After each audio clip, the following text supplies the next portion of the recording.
Today I'm going to be showing you the #1 skill to make your playthrough easier, also the #1 combo to kill bosses.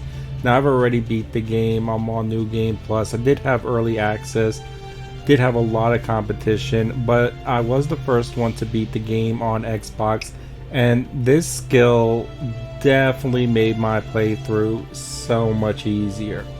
So I'm just going to get into this battle, and I'm not going to use any skills besides the one skill. So what you want is your mage, and I'll show you a little bit more with this combo in a moment. So right now the skill is Frostbind. Frostbind only has an 8-second cooldown, which you can reduce slightly on some of the mages. So what you want is your mage to have Frostbind, and you're basically reserving Frostbind. Don't use any other skills unless you absolutely have to, or you definitely have the battle. See right here, I already froze that skill, so I don't have to evade his power attack. Now I can freeze this one, but while I freeze this one, I'm freezing 2 other ones as well. You're always catching groups like half the time. Before this one even gets off, I have it back again. So basically this skill is your, okay, I don't have to worry about getting out of the way of any power attacks. I'll just let my mage sit in the back and freeze everybody. And let's see, I have to wait a couple seconds, but still enough time where I can freeze this group as well.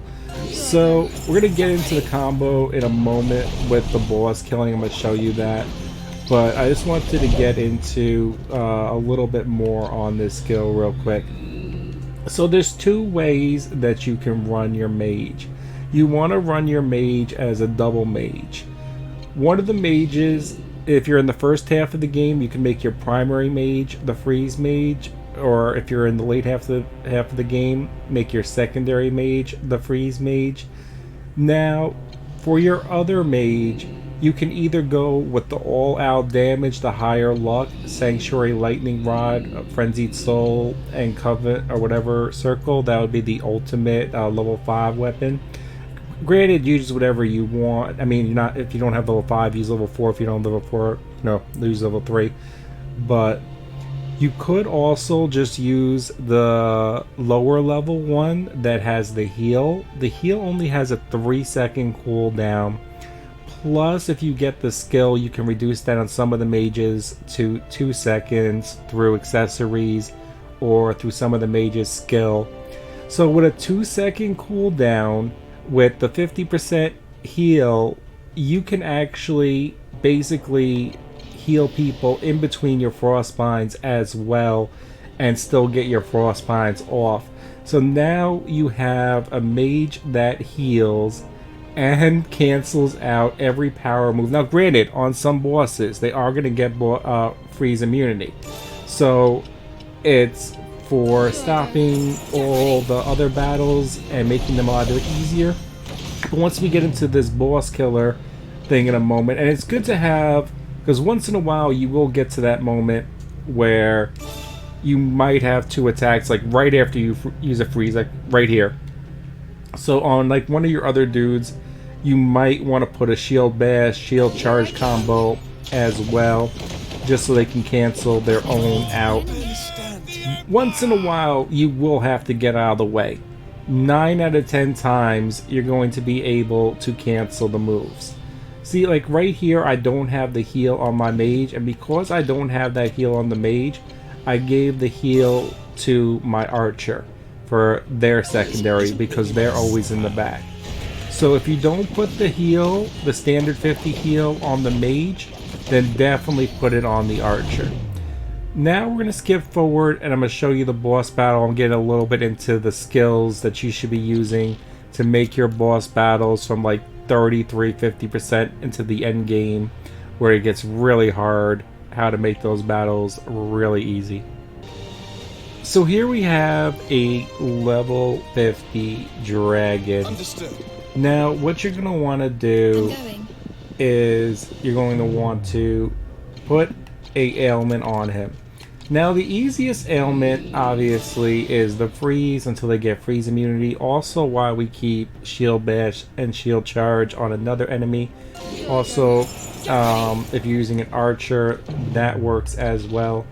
So the ability that you want is Avatar Rush. Definitely get that up. That's your boss killer for like halfway into the end game. You early game, like maybe after you get the freeze and assassination combo, you want assassination. So you always want this dude. This dude is your boss killer. Put all the damage, your best accessories on him. As you can see, even assassination, just with him having an ailment on him, almost kills him instantly. Avatar Rush though is an instant kill. So if you don't have this much power yet, what you're going to be using is assassination, and then use like concentrated volley or something like that. I'm getting a little bit more into all the things you can use and the skill tree, but just want to show you one more time. See, now I can also use shield bash. Actually, I don't think the shield bash, it's the shield charge. Shield charge would have put it on him. So what we'll do is we'll use, oh no, that did put it on him. I have that upgraded. Okay, so I don't have that charged up, but the skill that allows you to do 30% extra damage on enemies that have ailments allow everybody to hit really hard. Now he didn't even get the crit on that one, but we can sit here and we can wait a couple seconds while he gets it back up, and now we'll move him forward. And now even assassination, a standard assassination, is going to finish him off. You might not be able to get the one-shot kill like I did on the first one, and if I had to charge it up, I'll do it one more time. You can see you might not get that one shot, but does it matter if you get a one shot? I mean, yeah, that's great, but as long as you can put in like 50% damage, 75% damage on one hit halfway to the end of the game, I mean, that's going to make your playthrough a hell of a lot easier. The ability to take out bosses quickly and strategically, so you can just like back up and bait them to have your abilities up, and then basically one-shot them, or at least take half plus their life and do it again. That makes your playthrough so much easier. So really quickly, I'm going to show you what you actually want on your character. You want all the best damage, so whatever is giving him the most technique damage, attack damage, or luck if you don't have anything technique or luck at the start of the game. That way he has a higher chance on his crits. But for your skills, the main one you're looking for is this right here. Put this on your archer, put this on him. 30% damage increase to targets with status effects. That is huge for killing bosses. That's 30% extra damage. Your ultimate abilities don't really do shit for damage late game. This is the combo to kill bosses, and definitely the best skill in the game to have is that freeze skill. That'll make your playthrough so much easier. And yeah, just put, like, this is DLC Fortunate, but even if I didn't have Fortunate, I have Auto P. I could even do more damage. He's just so built up at the moment with the skills, it doesn't even matter. I don't need the two.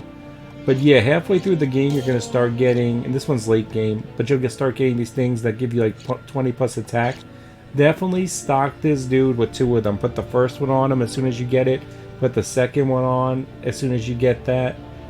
Definitely get his weapon up first. He's the primary dude to get the weapon up. And then for your skills, make sure that you get this skill right here. And you can put this one up as well. Get your technique damage up and get the status damage up. That is your boss killer combo right there. I hope that helps.